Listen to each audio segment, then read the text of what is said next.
спустились. Золотая награда за дизайн костюмов достается фильмам «Властелин колец» и «Хоббит». Мы объединили их, потому что действие происходит в одном мире, и некоторые персонажи появляются в обеих трилогиях.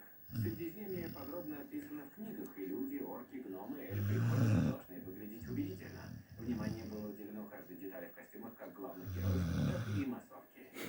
Неудивительно, что актерский состав «Хоббита» не хотел оставаться с костюмами после съемок. Я собрала себе уши, кинжал, это подарок от наших замечательных продюсеров, а еще кожаные брюки Теуриэль и амулет с руной. Мне достался меч. Мне подарили тот самый меч, которым я сражался. Я взял свои кубки, мой лук, стрелы и... Я взяла наручи. Еще мне дали уши. Мне подарили мой меч, щит, карту и ключ.